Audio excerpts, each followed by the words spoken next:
Well, good afternoon, everyone. Thanks for being able to join us this afternoon for the last of this academic year's installation in our series, What's Next in Foreign Affairs. I am Dean of the Elliott School, Alyssa Ayers, although I know many of you already. I am so happy to be able to welcome back to the Elliott School, Kristin, who is president and CEO of IREX. She is going to tell us in a moment more of what IREX does. But if you'll indulge me for just a few minutes, I'm going to give a little bit longer than normal introduction. I'm going to run through quite a bit of Kristin's bio, because I think hearing about her bio and all the different things that she's done would be really helpful for many of you who are thinking about your own next steps. How do you get into development? How do you get into different fields in foreign affairs? Kristin is the person to ask all kinds of different questions, but she's got really broad and varied expertise. You'll see as I start to run through this. She is president and CEO of IREX, which is an independent nonprofit organization dedicated to building a more just, prosperous, and inclusive world by empowering youth, cultivating leaders, strengthening institutions, and extending access to quality education and information. And she will share in more detail with us what IREX does, where they work around the world, and their priority program areas. But since joining IREX in 2014, so nearly 10 years ago, she has led significant organizational transformation and growth. She's worked with colleagues across the organization to increase impact. And we're going to ask her to share with us more about the priority initiatives that she's led. Now, prior to joining IREX, she served as acting president and executive vice president of the United States Institute of Peace, USIP, just over here, a congressionally created organization that prevents, mitigates, and resolves violent conflict worldwide. And while at USIP, she oversaw the launch of an online education initiative, expanded programming in Afghanistan, Pakistan, and sub-Saharan Africa, and she developed a 5-year strategic plan that created a new vision for USIP. And I know many of you are interested in conflict resolution, in peace and security. You can also ask Kristin questions about that. From 2009 to 2013, she was executive vice president and director of studies at the Center for a New American Security, where she oversaw the center's research and served as one of 3 members of the center's research team. During that period, she served as editor-in-chief of 110 CNAS publications and authored significant studies on diplomacy and development, cybersecurity, U.S. global engagement, and violent extremism. Prior to that, she was a fellow at the Brookings Institute. Prior to that, she held leadership roles here at George Washington University's Elliott School of International Affairs. We're also going to ask her to talk a little bit more about that. She was Associate Dean for Strategy, Research, and External Relations, and Associate Dean for Management and Planning. And she also, during this time, received a fellowship from the Council on Foreign Relations, which allowed her to serve a year at the State Department as Special Advisor to the Undersecretary of State for Democracy and Global Affairs. That was from 2005 to 2006. In fact, that is where we met. So you can ask her also about working at the State Department. As a scholar, she is the author of Perils and Promise of Global Transparency: Why the Information Revolution May Not Lead to Security, Democracy, or Peace. She's also sounded stranger in 2006. Now it is vitally important. Yeah.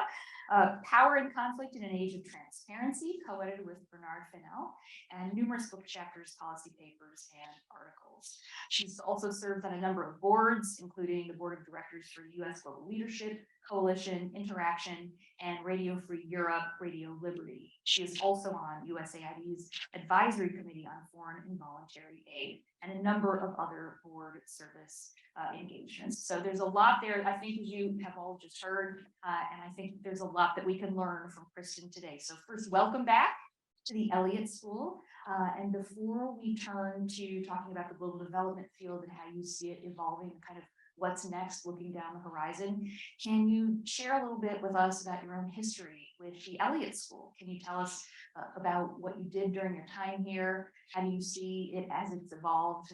And even just this building, I believe you helped us as a school move into the building, right? That's correct. And first of all, thank you for having me. It's so wonderful to be back I have the warmest memories here, and I just think the faculty was tremendous, the staff was tremendous, some like Elaine and Deborah Morris, Washington are still here. I just really thought the culture here was fantastic, and I also met so many great students that I have stayed in touch with my whole career, actually. And I have to tell you that one of the beautiful things about being in Washington for a while is you start circling back on your past. And that's how I feel today. I walked in, I was like, oh, I remember that. I remember having, Elaine and I were talking about white elephant parties we had in this room and how we'd all be rolling on the floor laughing. These little office traditions, but it is just wonderful to be back. And I'll talk about the history in a minute, but I also want to say how thrilled I am when Dean Ayers, my friend Alyssa, became the dean. I remember her calling me, saying she was applying for the job. Did I have any thoughts? And I was just beside myself at the idea that at the Elliott School could have such a great dean, and it would be my friend. I'm that old. But it is truly one of the joys of getting to know your peers and staying in touch with them, that we met as two people who didn't know what we were doing at the State Department. We bonded together. We stayed in touch ever since. And now look, she's the dean of the Elliott School. So thank you, Alyssa. Thank you for doing such a tremendous job. Thanks for joining us today. Thank you. And so in terms of my history at the Elliott School, I actually started as, there's a longer story, but it'll pull us down a rabbit hole. I ended up, I'll just put it that way, I ended up being the Associate Director of External Affairs. And then I was the Director of Professional Education and External Relations. Then I was an Assistant Dean, and then two different kinds of Associate Deans. And while I was here, people let me do the most amazing things and taught me so much. And I look back and I think they must have been out of their mind, because this all started when I was 27 years old. But this was always a place that was so supportive, mentoring. I made some embarrassing mistakes a couple times. And I remember people always had my back and learned from it, and we moved on. And I think it's a real gift if you find yourself associated with an institution that has that kind of culture. And when one of the joys in looking back, it's not just the people, but a lot of you are probably benefiting from programs I was involved with starting, whether it was the Masters in Global Communication that Frank Cessna and I started together, the skills curriculum, the Masters in International Public Policy, the Master of International Studies, the Center, the Middle East Studies Center, the Institute for Global and International Studies, a lot of the international partnerships allowing graduate students to study abroad. I could go on. I look back, the U.S. Foreign Policy Institutes, the certificate programs. We really did all that when I was here. And so I think if all of you are very fortunate, you will also have great colleagues, and you'll be able to create new things and then go on and do other things and look back and say, oh, people are still, they're still there. Yeah. Those people are still participating in those programs. Not all of them. We had our string of things that didn't go anywhere, of course. But when I look back, I think, wow, what a lot of pride I feel being associated with the school. We still have almost everything that you mentioned. Yeah, exactly. And how did we move into this building? Oh, I was in charge. We lived in. I was actually in charge of the move, believe it or not.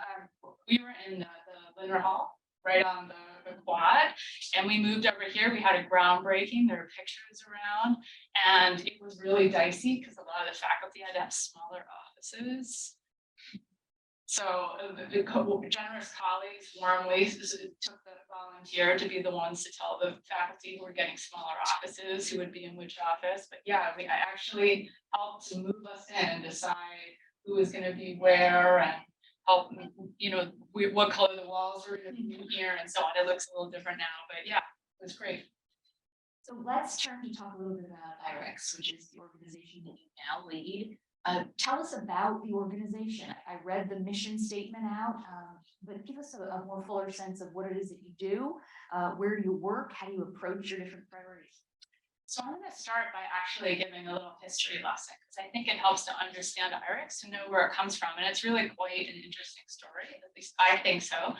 And I ran into Professor Agnew downstairs, who had an IREX fellowship once, and he told me that a former student is actually working on a book right now about being an IREX fellow back in the 1960s. So I do think it helps to understand the institution. So we were set up in 1968, first at Columbia University, then at Princeton University, and then here in Washington.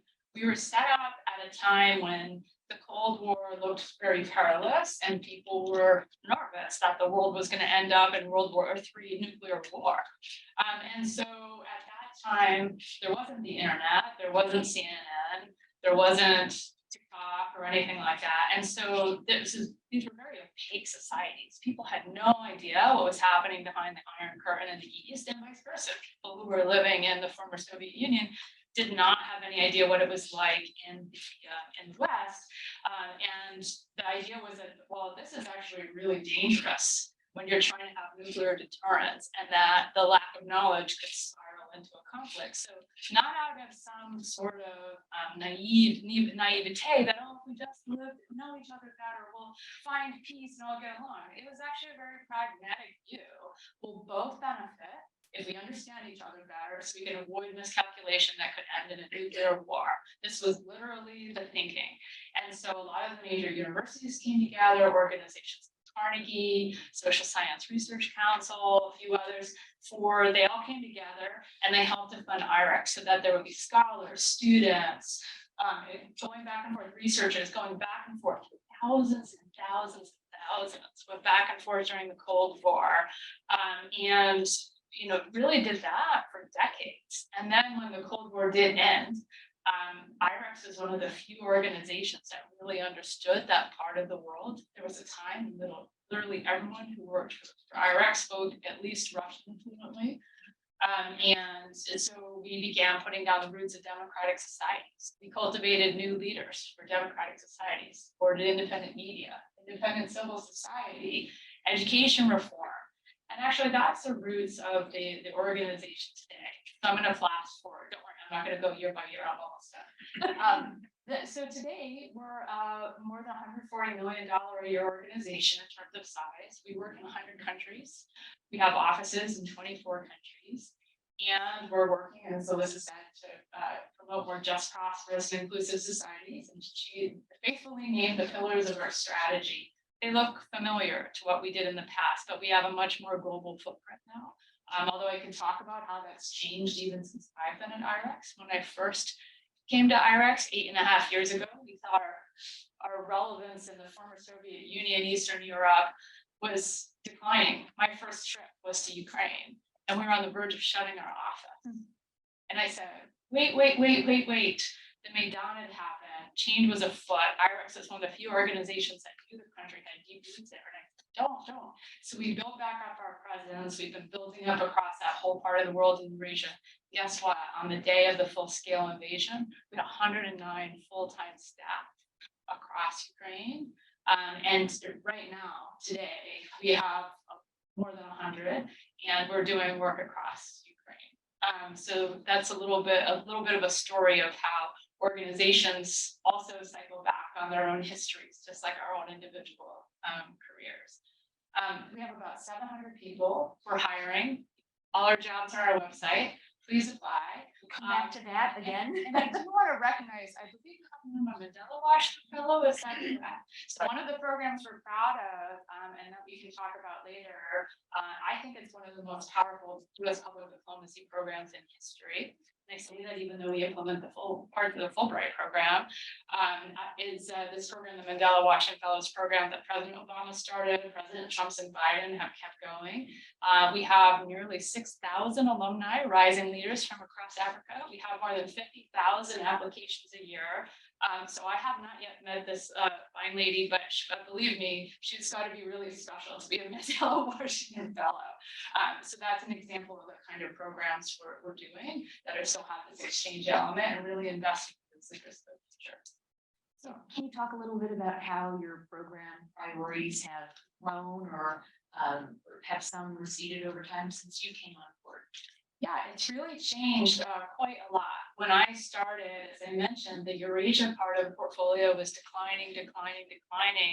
And then as Russia became more aggressive and authoritarianism started to rise in that whole part of the world.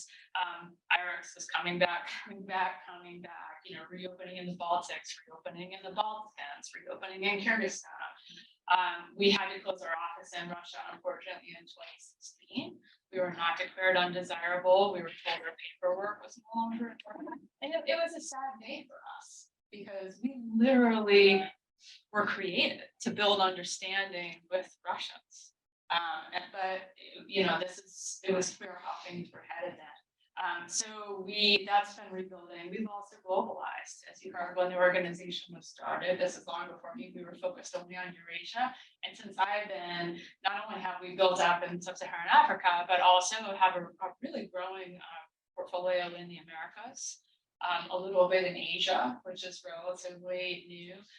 So that's the geographic side. On the substantive side, one of the things we really decided when I first started and we did the strategic plan was that we really had focused our whole history on youth, but we had never been intentional about it. We never really thought about it.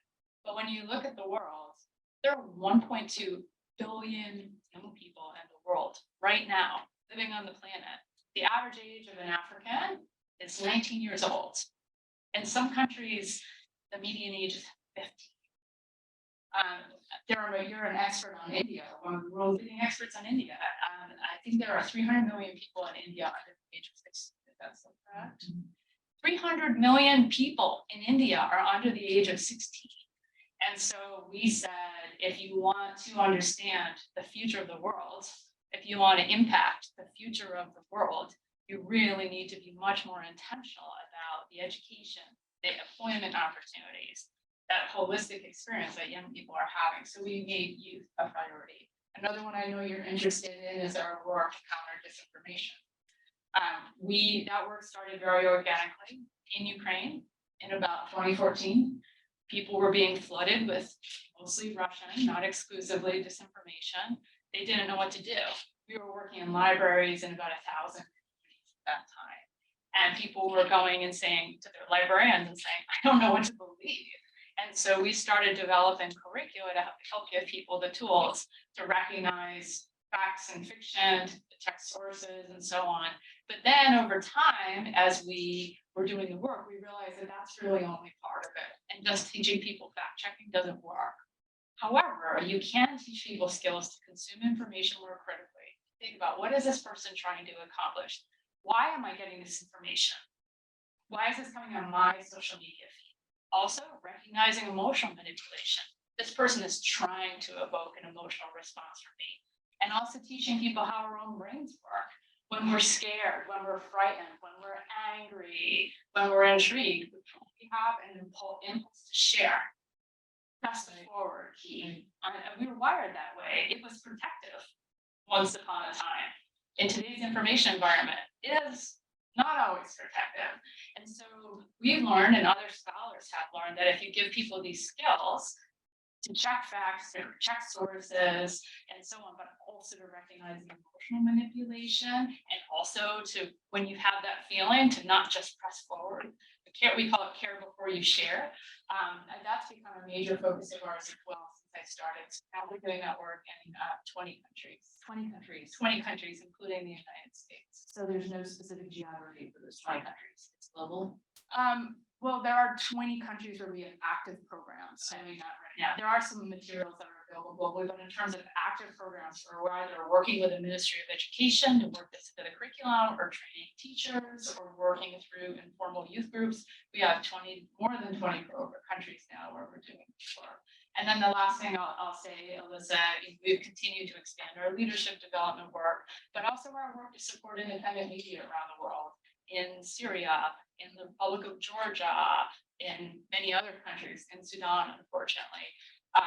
That is an area that I think really was on the decline when I started, and because independent media is under assault, and there's renewed interest in independent media, those programs have really rebounded for us in a huge way, and frankly, not for good reason. Some of this growth I'm not happy about. I'm really happy about the work on leadership development and youth and teacher training expanding. You know, you kind of have mixed feelings when your portfolio on disinformation and independent media and helping journalists be safe from being attacked. When those portfolios expand, you don't necessarily want to do a happy dance. It's in response to a crisis situation. Yeah, and you feel good that you can help to ameliorate, give people tools to help navigate these things, but we have to understand that there are good reasons to be needed and bad reasons to be needed. So that's kind of the evolution of your programming priorities at IREX. You also sit on a number of different boards, and so you have a broad view of what's happening in the development space, but not only in the United States, but globally. Can you speak a little bit about what trends you see happening, like areas of prioritization coming down? Yeah, and by the way, I could speak at length about this, and I'm happy to follow up, but I'll just pick a few just to start. International development is being turned on its head right now. So how many of you are in the IDS, or International Development Studies program? Oh, great. I was here when we created your program. Glad you're here. And I didn't have anything to do with it. I take credit. I think the international development is truly being turned on its head in some ways right now. One of the major trends is the resurgence of geopolitics as one of the driving motivations for why countries, not philanthropies, but countries are funding development. Competition with China, competition with Russia. Good or ill is fact that this is what is driving a lot of foreign budgets right now and the priorities, the geography. A second trend to mention is, unfortunately, I see larger and larger shares of foreign assistance budgets going to humanitarian disasters. And I say, unfortunately, not because I don't think we should be alleviating human suffering. I do. I just wish there were a lot less human suffering to be alleviating. And between violent conflicts, climate crises, migration crises, I mean, right now, these are things that are eating development budgets alive. I mean, if you look at the food security crisis in Africa, and I was just in Kenya, and it is visibly so dry. And I went to schools where other principals were saying that making sure kids had some forage was their biggest concern, because it's really hard for a kid to learn anything when they are not eating.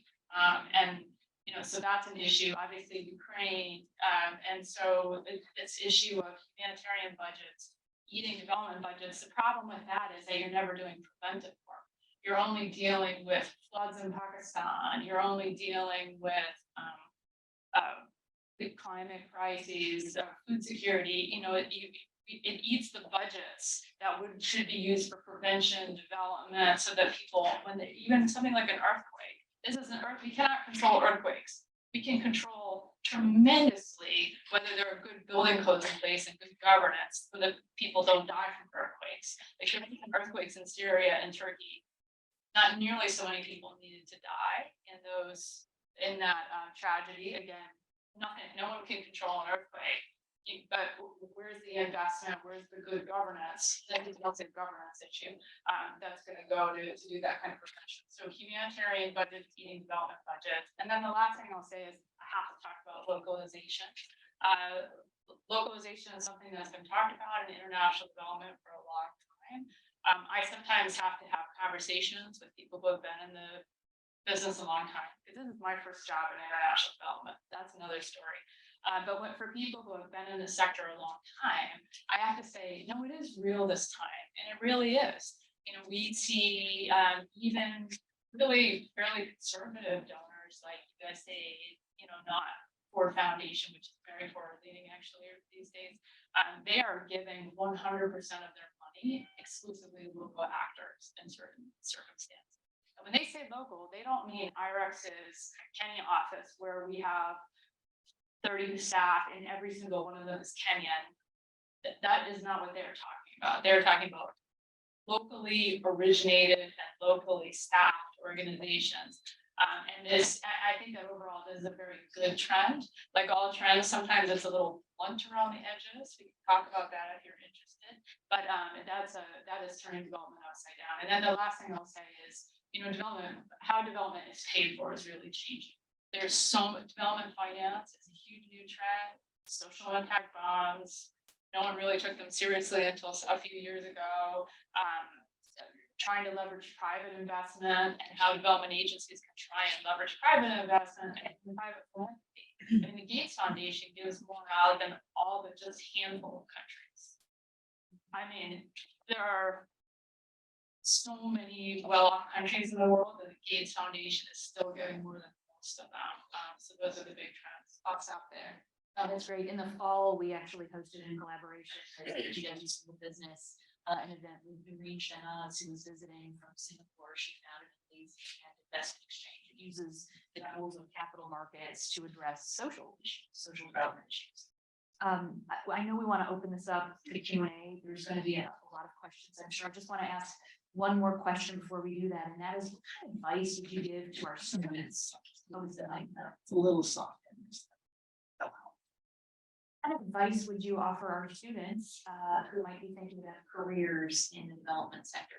Things to study, places to think about? I'll talk about development, and then I'll give a couple of general pieces of advice for everyone, if that's okay. For development, I would say if you are an American, you have really better, or have another Western passport like Canadian or UK, I would say that because of the localization trend, there are fewer and fewer jobs in international development for Americans. Now, I'm not trying to scare you.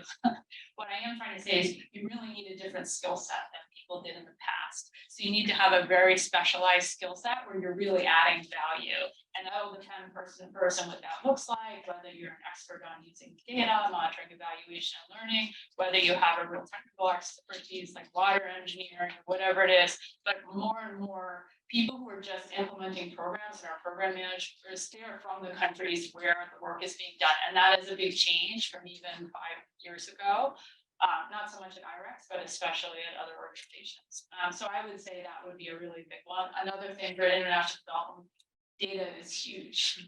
I really don't think, I remember when I was at the Elliott School, we did have some classes on program evaluation and so on, and it is way more sophisticated and further along than it was at that time. And not just international health. For a while, it was just the things that were easy to quantify, like testing for education, you can quantify the results, vaccine delivery, you can quantify results. But if you're talking about women's empowerment or leadership development or media literacy, how are you going to quantify the impact of these things? And not that everything can and should be quantified, but there's been a huge advance, and you really need to know it if you're doing international development. And my generic all Elliott School student advice, and forgive me, this is the kind of advice I give. I have a little bit of a list that I've developed after talking to so many young people. One of them is, please don't undervalue your getting to know your own peers. I am always struck by how much people are dying to talk to someone like me when they're going to graduate and they want to have a job. But I want to tell you, I literally have no idea what jobs are open today for people who are graduating from school. I have a handful of people who report to me. They're executive vice presidents for global programs, my assistant. But other than that, and that's not atypical. So we don't know. Who knows what jobs are going to be available, what opportunities they are, what they're looking at it, your peers and your peers at the Elliott School, but also your roommates, friends, the people you play like pickleball with, or whatever, the people you go to yoga with. Those are the people who know much, much better than people like me what is going to be most useful, that have what I would call actionable intelligence.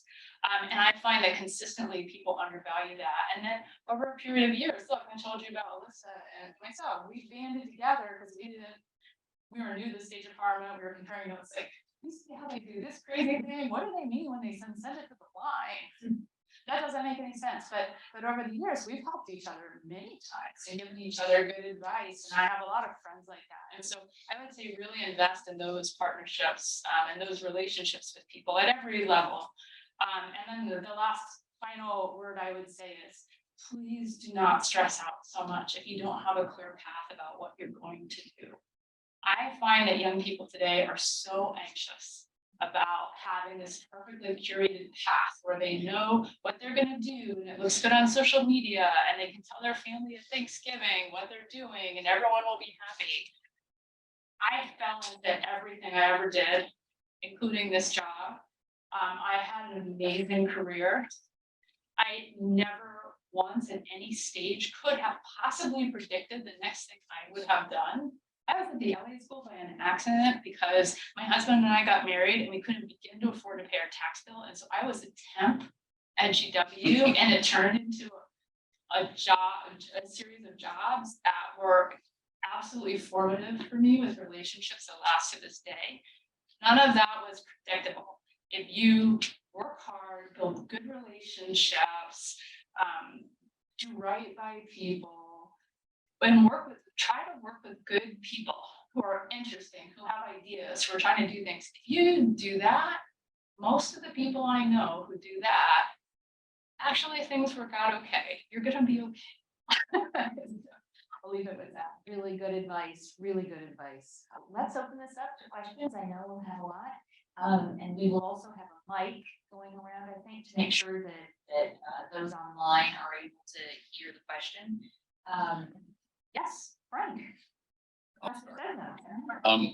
Want me to wait for Mike, so you're online, Yeah. otherwise I'll just yell. No, Mike's want to make sure the online. Even you, can with hear your you. voice that can project, we should probably wait. People are. Well, I'd like to introduce you to Everly Indefoyne, who has joined us from Cameroon as our she's back for our Planet Forwards.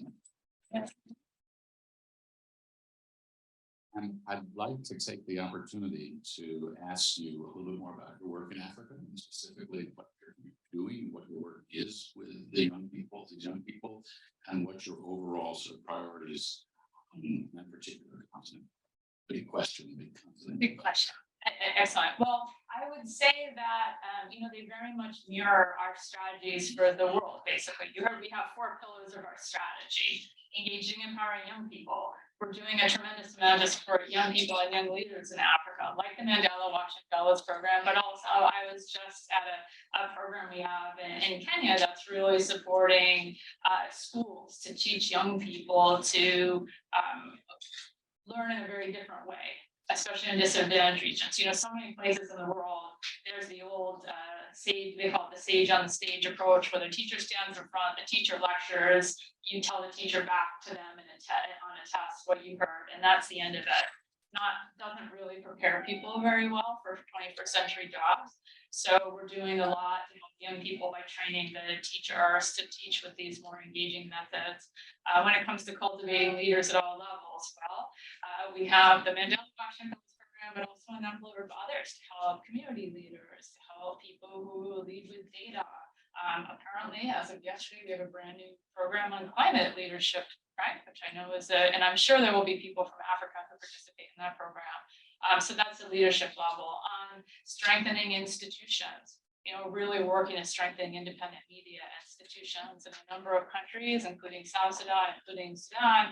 And then when it comes to extending access to quality education information, whether it's through the Fulbright program, whether like programs I just mentioned, we're investing in teachers, but also through media literacy efforts, which we're not doing as much on the continent. We really are trying to expand that work because unfortunately, Africa is no exception. Everybody around the world is completely overwhelmed with misinformation, disinformation.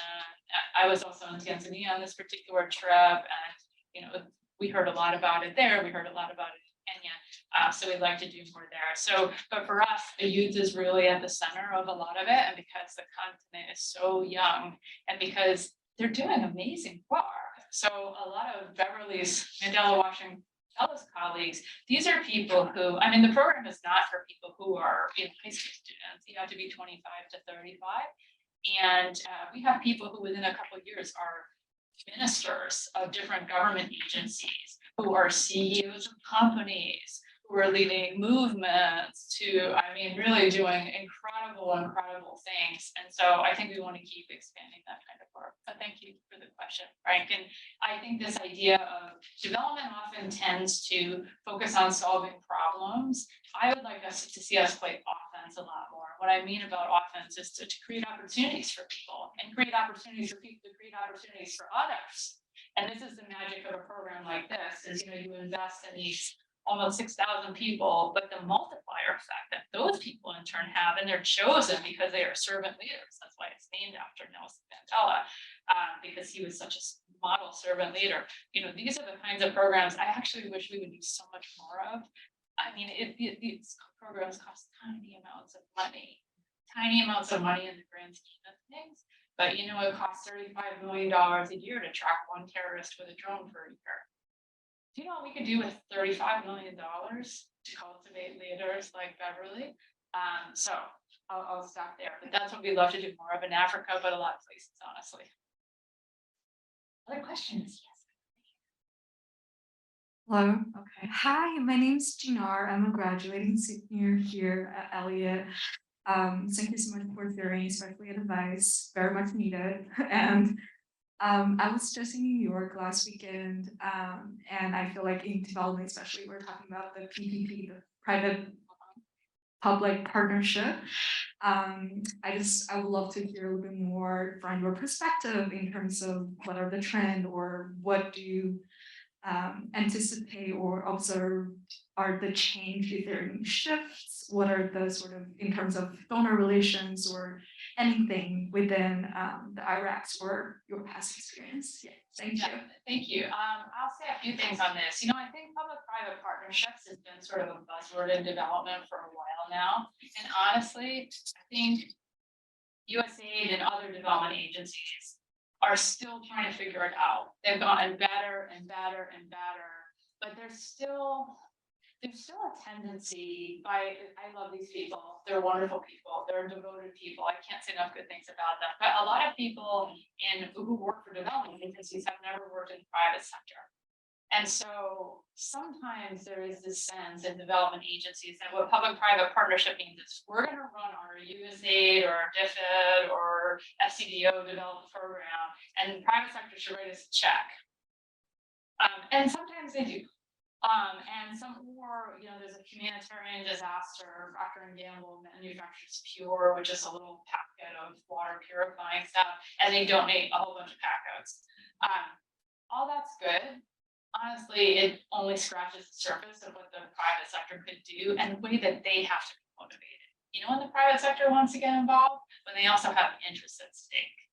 So for instance, if private sector organizations are helping to, let me give you an example. Walmart is one of our donors at IREX.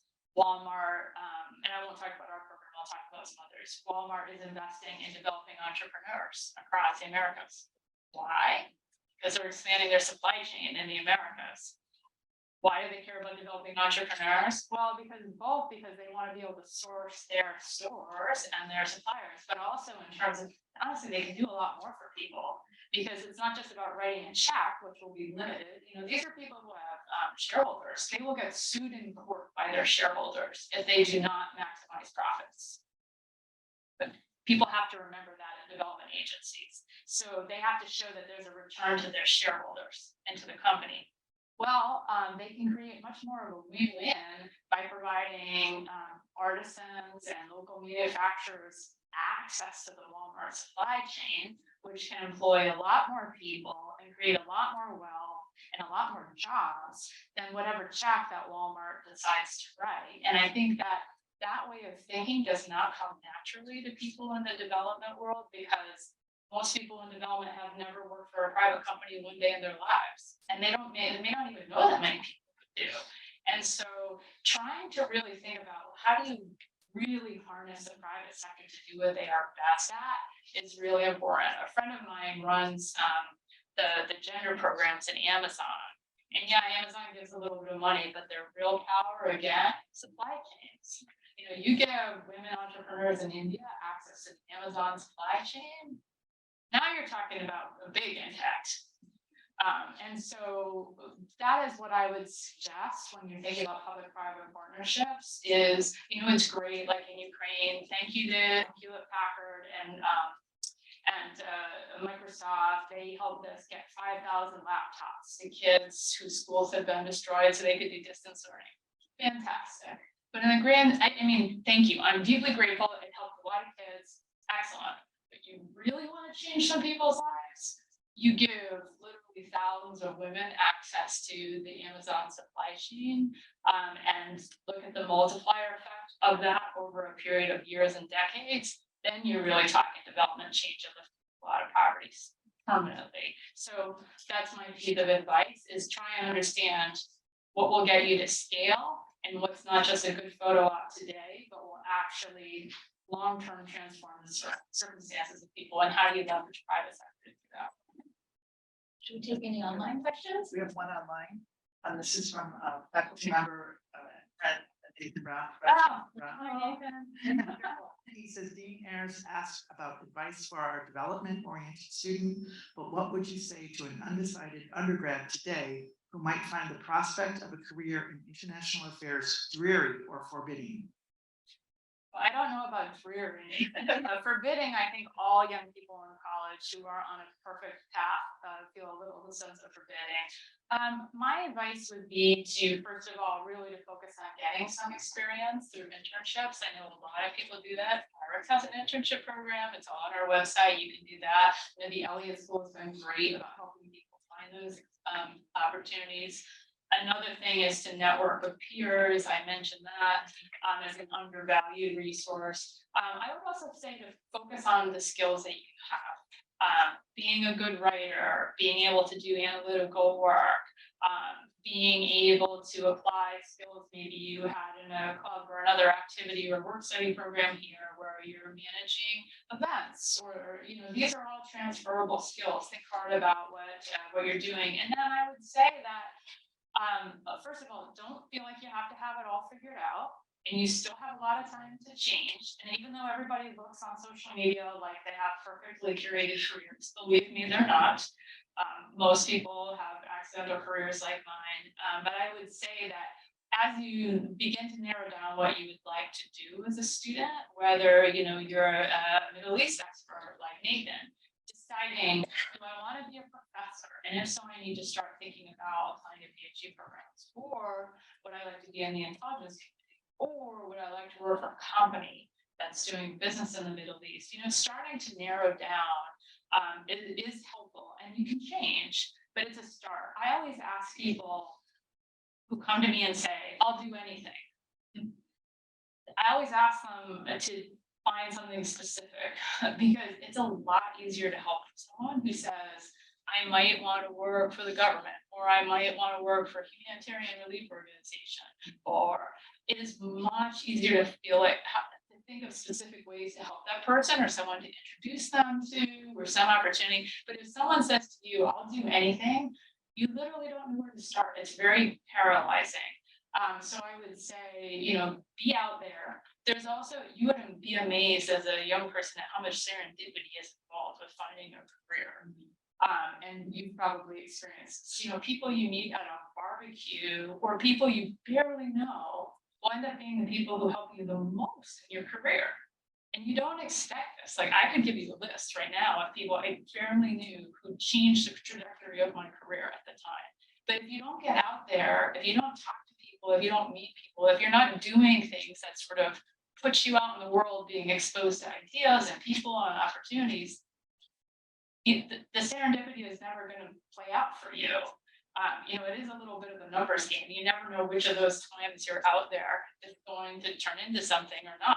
And you shouldn't go out there just to get something, but it's a real benefit. And the good news is you're at a school like the Elliott School, where you get to meet people all the time who are from different countries, have different backgrounds, and the more you avail yourself of those opportunities, I think that the better off you are. So Nathan, I hope I did you proud. You were one of the people I was talking about who always had my back and taught me when I worked here. So thank you. I fear I did not live up to the question. Yes, question from Professor Kristin, who is in IDS as a professor and also directs our BA program. Yes. Thank you so much, and really it's a pleasure to hear from you today. I'm wondering if you could talk a little bit about IREX's gender and social inclusion strategy, and whether you have kind of an overarching strategy, or is it tailored to each of your program areas, and to what extent is it kind of coming from the top down, and to what extent is it coming from the bottom up? No, thanks for the question. It's a great one. I would not say we have a strategy per se that is separate from our overall IREX 2025 strategy that is on our website. However, we do have what we call a GESI approach, gender equity and social inclusion. You hear this word a lot always telling people, let's not say Jesse, like other people know what that means. That's a real peril in international development, by the way, is you forget that some of these words are not, and acronyms are not widely understood. And it very much, there's a whole methodology that goes into being, which you, I'm sure, would know and teach your students, but there's a whole methodology that goes into being gender sensitive, about bringing a gender lens, about, we have a process even when we're writing proposals, where we have experts who put a gender lens or a Jesse lens technically onto that, so that we make sure that we're taking into account those factors. I am not just the expert myself, but so there's definitely a methodology. We've trained up teams of people. We have like an internal learning community that has a Jesse focus, and then we have program, across the board in our programs. We're really working to make sure that our program staff around the world are accessing those experts, whether here in the United States or around the world. We have experts who can help people make sure that we're being mindful of all of these different issues, with gender being at the front of the list. I'm trying to think if I want to say anything. Well, and then we also have specific programs that have that as a primary focus. In all of our programs, we try to have a cross-cutting approach where you don't need to have a gender program in order to have gender outcomes or be gender sensitive. But then we have run some, in some cases, very large programs that have a more explicit gender focus, whether that's Teenage Girls, which is about giving girls skills in technology, whether it's bringing non-traditional audiences into STEM careers. And we even have a program to diversify the STEM pipeline in the United States, for instance. Or whether it's in a country like Jordan, where we actually worked with the government to help make sure laws and regulations were much more gender sensitive, we're not biased against women. We've done some things like that as well. But for the most part, what we try to do is be very cross-cutting and make sure that this is a mindset that's being brought across the board and everything that we do. And I think that this is, the good news is I think this is fairly standard practice now for the top development nonprofits. And I hope you would find the same. Yes. But I think what Jesse means is evolving. I'll say that too. I'm just gonna jump in we'll go to one question after that, but in the course of your answer, you mentioned science and technology, STEM. You spent some time working on science and technology diplomacy at the State Department. How do you think about the engagement of the development world with diplomacy and with national security? And I'll also say I work at the Center for International Science and Technology Policy, which was one of the foremost leaders of the world that has been, but what I was gonna say is was way ahead of everybody else in this. So your question was how all of these things are connected, and it should be a good question, but I'll try and do it some justice. And I would say that in trying to answer the question, it helps to think about, well, what timeline do we have? Well, do we have in mind? So for instance, if we look back to, if we look back decades, not weeks or months, 11 of the United States' largest trading partners were once recipients of US foreign assistance. So, I mean, literally building allies in a more military security sense, and also literally building markets. The people who then buy American goods. I'm speaking from a purely self-interested point. Obviously, if we're acting with humanitarian or moral interests, I think it's very straightforward why we have development. But sometimes you have to make the case from a national interest standpoint, and that was kind of how I interpreted the question. Another issue would be, again, if we want to take a straight national interest argument, I mentioned how much it costs to fight national security threats like terrorism. Well, what if you spend just a little money and created conditions where not as many people feel that terrorism is a good option in the first place? What about migration and the southern border in the United States? This is a concern of a lot of politicians.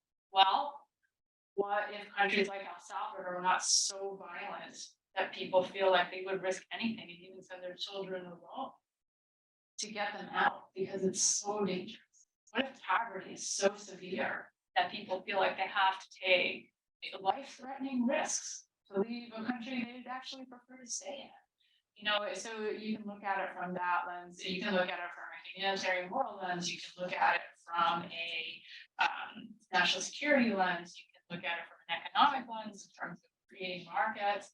And then, when you're thinking about if you wanted to take a geopolitical lens, I mean, honestly, a lot of what's driving a focus on development in Africa right now, and again, I'm not going to comment good and bad. I don't think it's always a clear cut, is competition with China.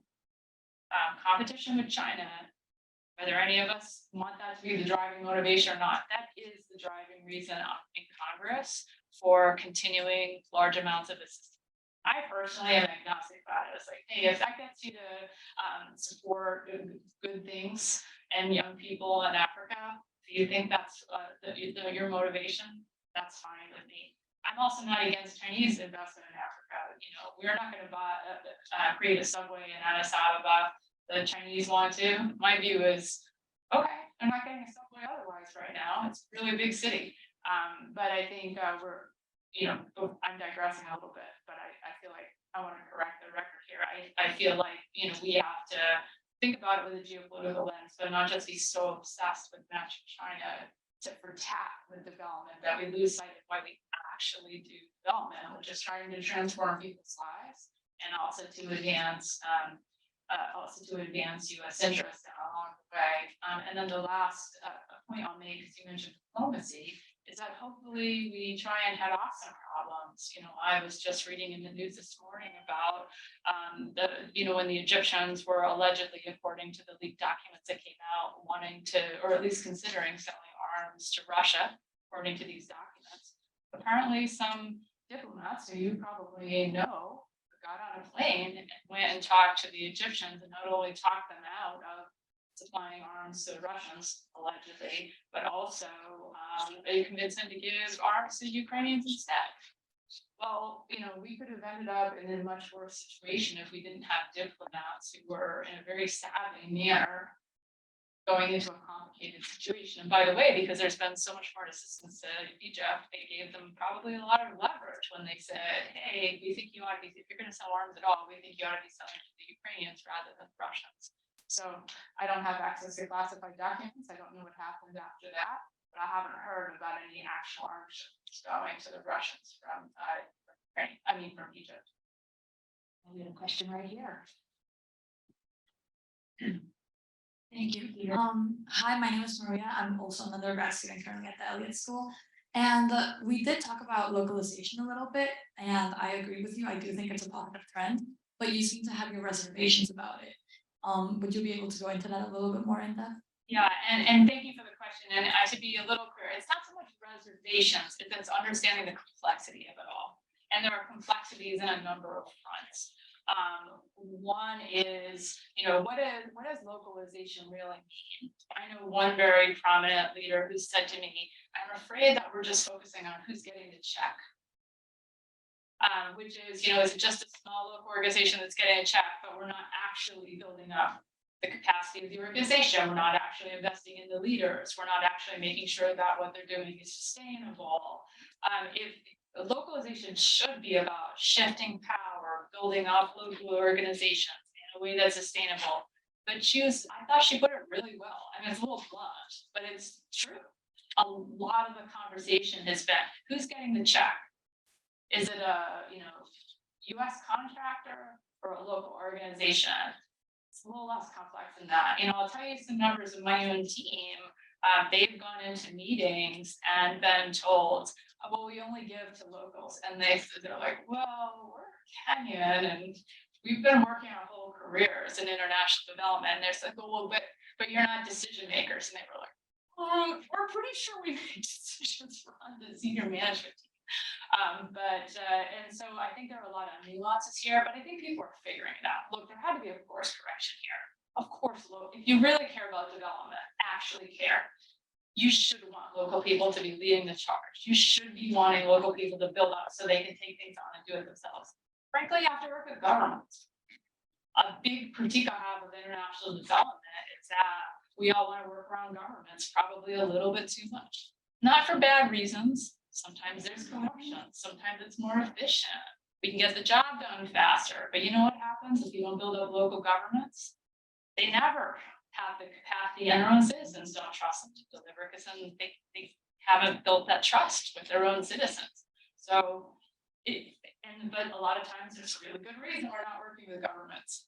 So, you know, I think I would just go into the complexities of the localization agenda. I think we're gonna see a lot of swings here.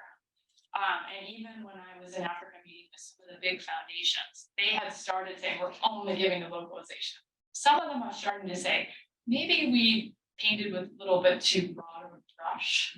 Like, is it necessarily the case that if you give money to a brand new organization that was started by a local organization, that you're definitely better off than working with that organization and maybe, I don't know, the local leader of Save the Children or CARE, who can help, has sort of knows the ropes and can, and some certain respects. There are some ways that locals know the ropes better than internationals, even locals who work for international organizations, but maybe it's the power of that combination done thoughtfully with the actual intent to shift power. That is the better path. But, you know, like a lot of things, the pendulums, we were way too focused on not empowering local actors enough. And so maybe in some cases, not nearly enough probably, the pendulum swung way far the other side. And hopefully we'll settle back, you know, here, like still putting locals in front, but maybe with a little bit more nuance. And a little more thought. And I have to tell you, one thing I found interesting being in Africa, just on this recent trip in March, I spent 2.5 weeks in 3 countries. People were talking about local Africans, talking about how localization can sound a little bit like a trap to them because they may be Kenyan or Tanzanian or what have you. I actually, because I met with the alumni of Program Beverly's, and I actually talked to people across the whole continent. They don't want to be told, oh, you can't be part of a global network anymore. You're only valuable to us because of your hyper local knowledge, you know, on the outskirts of Mombasa or whatever. It's like, well, gee, I kind of liked being on a global stage as well.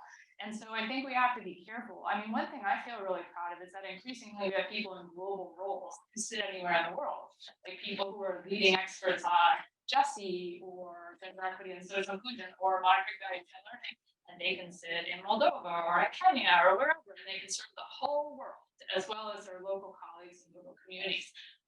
If localization was where do we send the check and no, you know, we only care about what you can do in this little, I don't really like that for human potential and developing human potential. I think globally informed, locally led, and room for some nuance is the way I prefer us to approach the localization agenda. But, you know, big important conversations aren't always great, but the gray areas at first. So I think we have run out of time. I know we have a question over here. Let me ask you to come chat with Kristin after. Please join me in thanking Kristin Lord for her insight. For sharing with us your career pathway and your advice to our students. Thanks to you all for coming today and hope you have a great rest of your afternoon and evening. Thank you all.